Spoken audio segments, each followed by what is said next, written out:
Sir Arthur Conan Doyle. O caso de Lady Senoks. As relações entre Douglas Stone e a notória Lady Senoks eram largamente conhecidas, tanto na roda elegante, de que ela era um membro em evidência, quanto nas sociedades científicas, que o contavam entre os seus mais ilustres confrères. Assim sendo, houve um interesse generalizado quando, um belo dia, circulou a nova de que a dama fizera votos definitivos e perpétuos, e de que o mundo não mais haveria.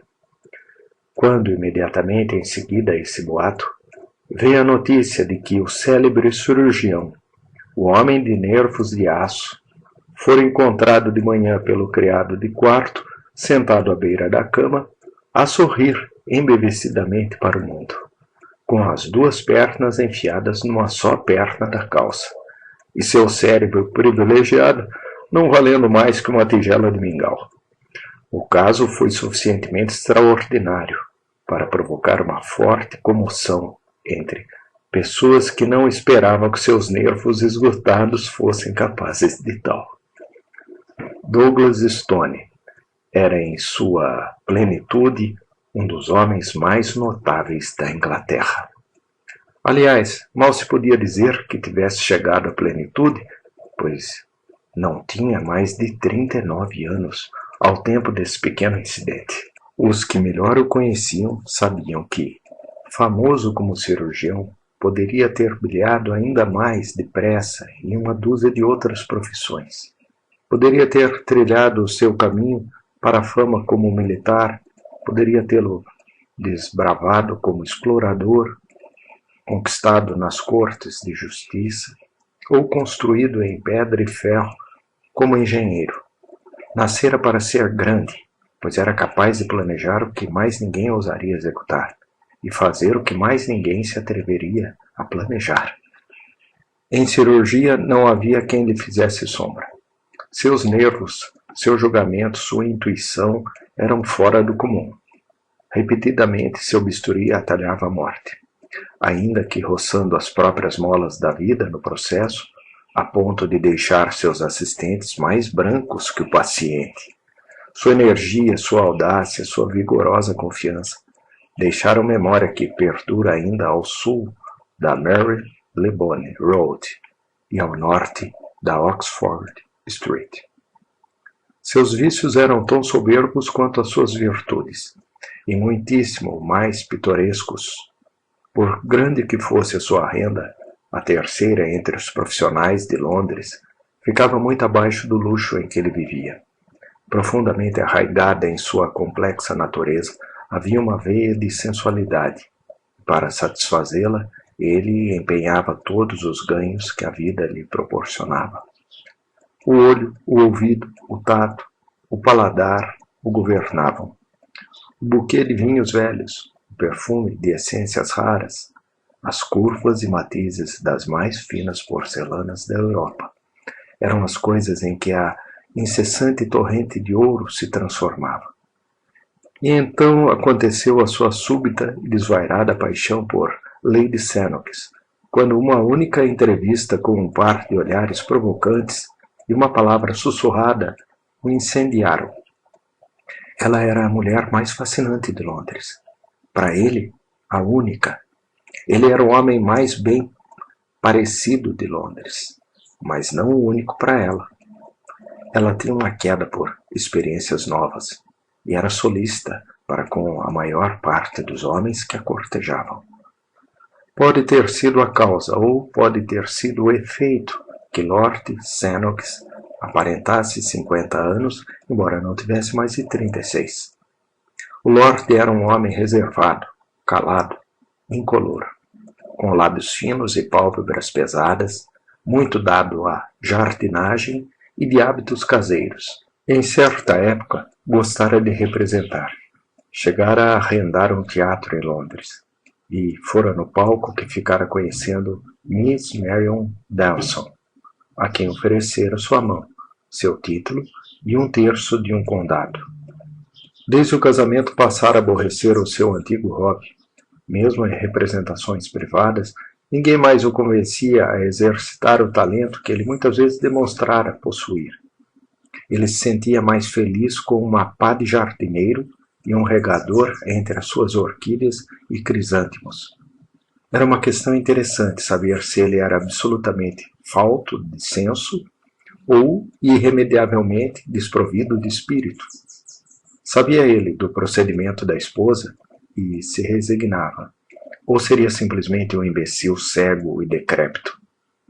Este era um ponto discutido sobre xícaras de chá em confortáveis salas de visitas, ou com o auxílio de um charuto nas varandas dos clubes. Amargos e taxativos eram os comentários dos homens sobre a sua conduta. Havia apenas um capaz de dizer alguma coisa em seu favor, e este era o menos falante na sala de fumar.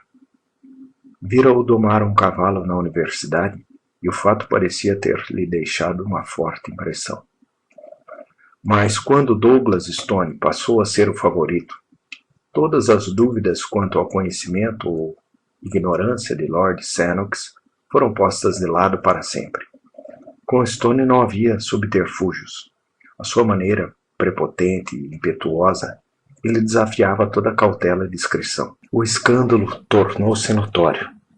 Uma sociedade erudita comunicou que o nome dele fora arriscado da lista dos seus vice-presidentes. 2 amigos foram implorar-lhe que ele levasse em conta o seu crédito profissional. Ele mandou os 3 para o diabo e gastou 40 guinéus num bracelete para presentear a dama. Ia à casa dela todas as noites, e à tarde ela passeava no coche dele. Nenhum dos 2 se preocupava em esconder a sua ligação, até que enfim teve lugar um pequeno incidente para interrompê-la. Foi numa lúgubre noite de inverno, gélida e tempestuosa, com ventos que uivavam nos telhados e sacudiam os caixilhos das janelas. Finos borrifos de chuva tilintavam nas vidraças a cada nova rajada, abafando por instantes o surdo gorgolejar e gotejar dos beirais. Douglas Stone tinha acabado de jantar. Estava sentado junto ao fogo no seu gabinete de trabalho, um cálice de porto generoso sobre a mesinha de malaquita ao seu lado. Antes de levá-lo aos lábios, ele o erguia contra a luz, contemplava, com olho de conhecedor, as diminutas crostas de tártaro que nadavam nas ricas profundezas de rubi. O fogo, em lampejos espasmódicos, lançava reverberações intermitentes no seu rosto másculo e bem delineado, de grandes olhos cinzentos, lábios grossos, porém firmes, e mandíbula quadrada e saliente, com o quê de romano na sua força e animalismo. De quando em vez ele sorria, recostando-se na rica poltrona. Tinha motivo para sentir-se satisfeito, pois, contrariando o parecer de 6 colegas, realizara nesse dia uma operação de que havia apenas 2 casos registrados, e o resultado superara todas as expectativas. Nenhum outro em Londres teria tido a ousadia de decidir ou a habilidade de levar a cabo uma medida tão heróica. Ele prometera a Lady Sennox visitá-la nesta noite. Já eram 8h30. Estava no ato de estender a mão para a sineta para pedir o carro, quando ouviu as surdas batidas da aldraba. Pouco depois ouviu arrastar de pés no vestíbulo e uma porta fechando-se com força. Há um cliente à sua procura, senhor, no consultório, disse o mordomo. Uma consulta? Não, senhor. Creio que ele quer que o senhor vá a algum lugar. É tarde, disse Douglas Stone, enfadado. Não irei. Aqui está o cartão dele, senhor. O mordomo estendeu o cartão numa salva de ouro que fora brindada ao patrão para a esposa de um primeiro-ministro. Hamel Ali Esmirna. Deve ser turco. Sim, senhor. Parece ter chegado do estrangeiro, senhor. Parece muito agitado. Bolas. Eu tenho um compromisso. Tenho de ir a outro lugar. Mas Falarei com ele. Faço entrar por aqui. Bem. Alguns minutos depois, o mordomo abriu a porta e introduziu um homenzinho franzino que caminhava com as costas encurvadas, esticando o pescoço para frente e franzindo os olhos, à maneira das pessoas extremamente míopes. Seu rosto era trigueiro e o cabelo e a barba intensamente negros. Numa das mãos segurava um turbante de musselina branca listrada de vermelho. Na outra, uma sacola de couro de camelo. Boa noite, disse Douglas Stones, depois que o mordomo fechara a porta. O senhor fala inglês, suponho? Sim, senhor. Eu sou da Ásia Menor, mas falo inglês, embora não muito depressa. Queria que eu fosse a algum lugar ou, ao que eu entendi? Sim, senhor. Gostaria porque fosse ver minha esposa. Posso ir vê-la amanhã pela manhã. Esta noite eu tenho um compromisso que me impede de atendê-lo. A resposta do turco foi inesperada. Ele puxou o cordão que fechava a boca da sacola de couro de camelo, despejou uma catadupa de moedas de ouro sobre a mesa. Há 100 libras aqui, disse ele, e eu lhe garanto que não lhe tomará mais de 1 hora. Tem um carro de praça esperando à porta. Douglas Stone consultou o relógio. 1 hora ainda que lhe deixaria tempo para ir ver Lady Sennox. De outras vezes ele fora ainda mais tarde, e a paga era excepcionalmente alta. Ultimamente ele andava sendo assediado por credores e não podia desprezar uma oportunidade como aquela. Resolveu ir. Qual é o problema? Perguntou. Ah, é tão triste. Tão triste. Por acaso o senhor já ouviu falar das adagas dos almohades? Nunca. Ah, são adagas orientais de grande antiguidade, de formato singular, com um punho semelhante ao que os senhores chamam de estribo. Eu sou antiquário, e é esta a razão por que me encontro na Inglaterra, vindo de Esmirna, mas partirei de volta na próxima semana. Trouxe comigo muitas coisas, e ainda me restam algumas, entre elas, para infortúnio meu, uma dessas tais adagas. Lembre-se de que tenho um compromisso, senhor, disse o cirurgião com tanto impaciente. Queira, por favor, limitar-se aos detalhes necessários. O senhor verá que esses são necessários. Hoje minha esposa sofreu um desmaio no cômodo onde eu guardo a minha mercadoria. Cortou o lábio inferior nesta maldita adaga de almohades. Entendo, disse Douglas Stone, pondo-se de pé. O senhor quer que eu pense o ferimento? Não é. É muito pior que isso. O que é então? Essas adagas são envenenadas. Envenenadas? Sim, e não há ninguém no Oriente ou no Ocidente que saiba dizer de que veneno se trata ou qual seja o remédio para ele. Tudo que se sabe a respeito eu também sei, pois meu pai trabalhava no ramo antes de mim, e já lidamos muito com essa espécie de armas. Quais são os sintomas? Sono profundo e morte em 30 horas. E o senhor diz que não há remédio. Por que então pagar-me esses consideráveis honorários? Não há droga que possa curá-la, mas a faca pode. Como assim?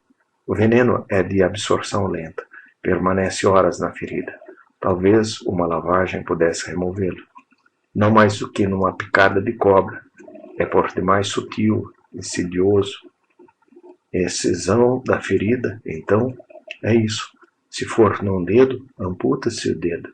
Era o que meu pai sempre dizia, mas veja o lugar do ferimento. E trata-se de minha esposa. É horrível, mas a familiaridade com toda espécie de transes dolorosos pode embotar a sensibilidade de um homem. Para Douglas Stone, aquele já era um caso interessante, e ele afastou como irrelevantes as débeis objeções do marido. Evidentemente não há alternativa, disse bruscamente. É melhor perder um lábio do que a vida. Ah, sim, eu sei que o senhor tem razão. Bem, é Kismet e tem de ser enfrentado. Eu tenho o carro da praça. O senhor vem comigo e faz o que tem de ser feito. Douglas Stone tirou de uma gaveta o seu estojo de bisturis e o meteu no bolso, juntamente com um rolo de ataduras e uma compressa de parche. Não tinha tempo a perder, se queria ver ainda Lady Sennox. Estou pronto, disse, vestindo o sobretudo. Quero tomar um copo de vinho antes de sair para o ar frio? O visitante recuou, levantando uma das mãos em protesto. O senhor se esquece de que eu sou muçulmano e um fiel seguidor do profeta, disse ele. Mas diga-me, o que é esse frasco de vidro verde que o senhor meteu no bolso? Clorofórmio. Ah, isso também nos é vedado. É um espírito, e nós não fazemos uso de coisas desse tipo. O quê? Permitiria que sua esposa fosse submetida a uma operação sem anestesia? Ah, ela não sentirá nada, pobrezinha. O sono profundo já se manifestou, sendo como é o primeiro efeito do veneno.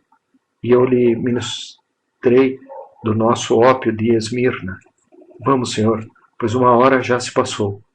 No momento em que saíram para a escuridão, uma bátega de chuva assoltou-lhes as faces, e a lâmpada do vestíbulo pendente do braço de uma cariátide de mármore apagou-se com um bafejo.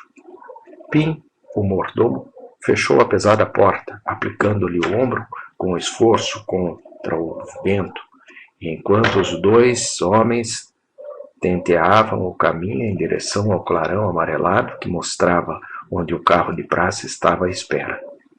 Daí a pouco estavam rodando estrepitosamente pelas ruas. É longe? Perguntou Douglas Stone. Não, não. Estamos num lugarzinho muito sossegado perto de Easton Road.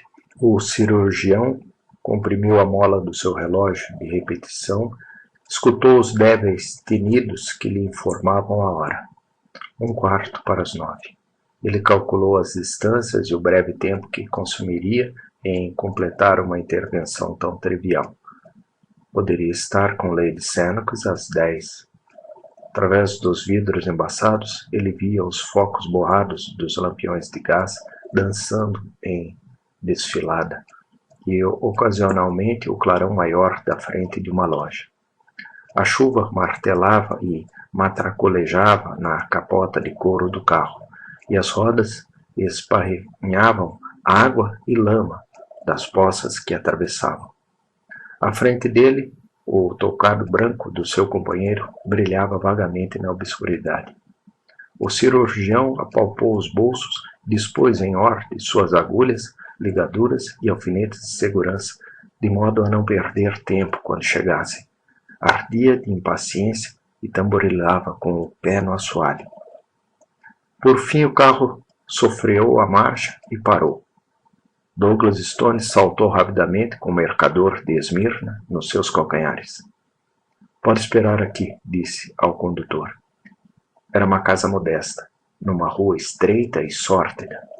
O cirurgião, que conhecia bem a sua cidade, escrutou rapidamente a escuridão em volta, mas não havia nenhuma indicação, nenhuma casa de comércio, nenhum movimento, nada além de uma dupla fila de fachadas uniformes desenchabidas, uma dupla de faixas de lajes molhadas que brilhavam à luz dos lampiões, e uma dupla torrente de água nas sarjetas, que escachoava e marulhava em direção às grelhas dos bueiros. A porta que os defrontava era desbotada e descascada, e a luz fraca que coava da bandeira ao alto servia para revelar o pó e a fuligem que a cobriam.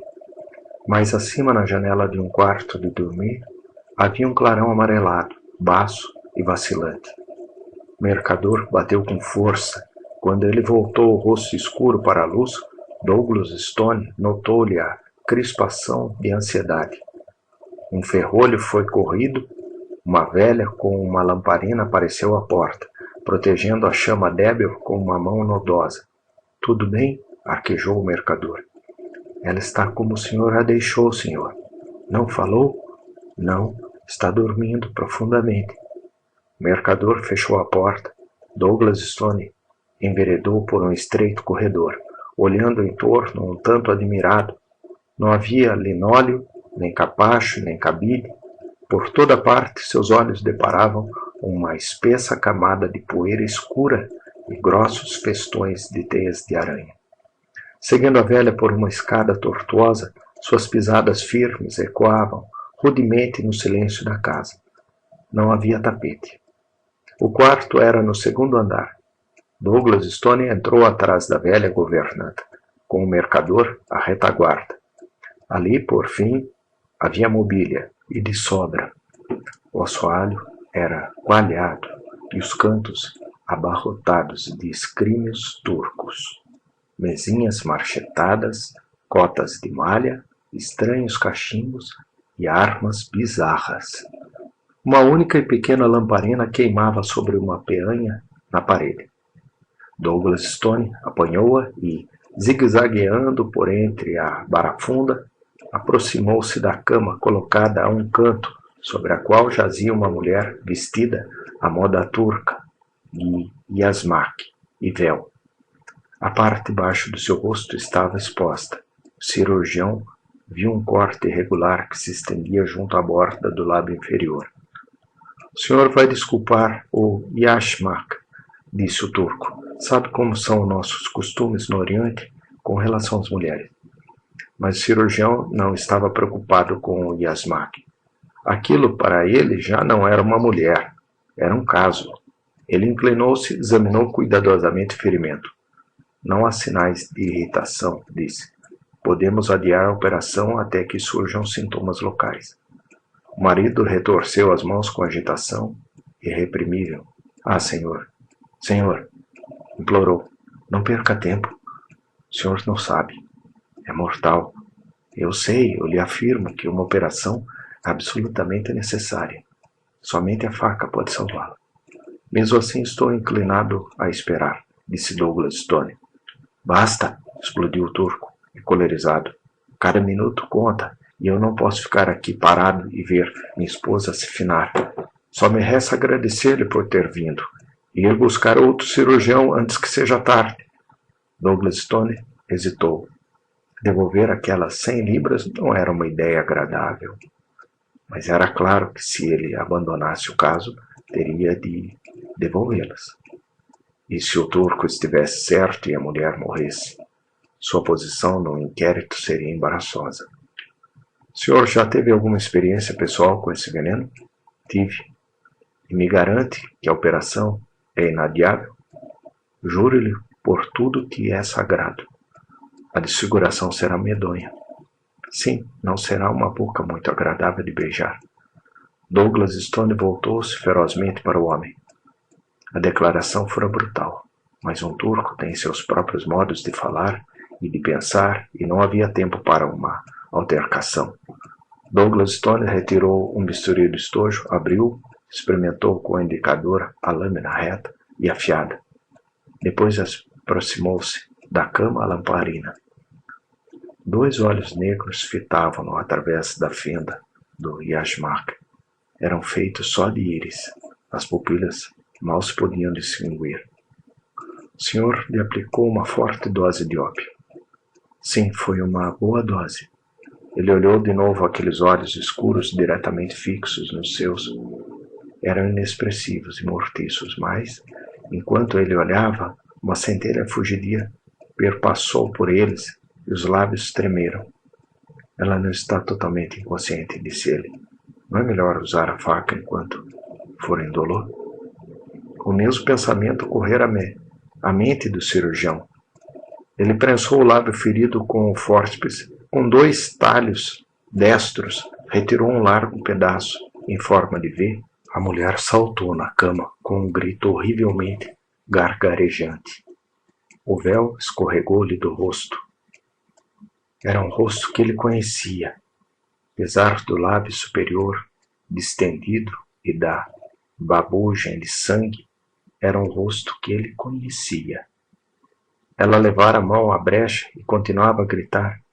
Douglas Stone sentou-se nos pés da cama segurando o fórceps e o bisturi. O quarto girava em torno dele e ele sentia algo como uma costura arrebentando atrás da orelha.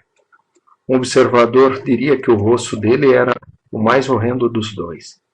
Como num sonho, ou como se estivesse assistindo a uma peça de teatro, ele reparou que o cabelo e a barba do turco estavam sobre a mesa e que Lord Senoks estava encostado à parede, com as mãos na cintura, rindo silenciosamente. Os gritos tinham se extinguido agora, e a medonha cabeça recaíra sobre o travesseiro, mas Douglas Stone continuava ali paralisado, e Lord Sennox ainda ria de si para consigo, sem produzir som. Essa operação era realmente muito necessária para Marion, disse ele. Não fisicamente, mas moralmente. Veja bem, moralmente.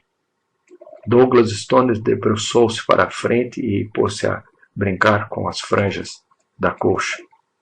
O bisturi caiu no chão com um tinido, mas ele segurava ainda o fórceps e algo mais. De há muito eu pretendia dar-lhes uma pequena lição, disse Lord Sennox. Suavemente. O seu bilhete de quarta-feira extraviou-se. Tenho aqui em minha carteira. Custou-me um pouco levar avante a minha ideia. O ferimento, por sinal, foi produzido de modo bastante inofensivo pelo meu anel de sinete. Fitou um olhar penetrante no seu mudo companheiro e engatilhou o pequeno revólver que trazia no bolso do casaco. Mas Douglas Stone continuava a desfiar a colcha. Como vê, o senhor, afinal de contas, não faltou ao seu encontro, disse Lord Sennox. E então Douglas Stone desatou a rir. Alto e prolongadamente. Mas Lord Sennox já não ria. Uma espécie de pavor aguçou-lhe, endureceu-lhe as feições. Ele saiu do quarto, nas pontas dos pés. A velha esperava do lado de fora. Cuide de sua patroa quando ela acordar, disse Lord Sennox. Depois desceu para a rua. O carro estava à porta. O cocheiro levou um dedo ao chapéu. John, disse Lord Sennox, você vai levar o doutor à sua casa primeiro. Ele vai precisar de ajuda para descer, eu creio. Diga ao seu mordomo que ele se sentiu mal quando atendia a um doente. Entendido, senhor. Depois pode levar Lady Sennox para casa. E quanto ao senhor?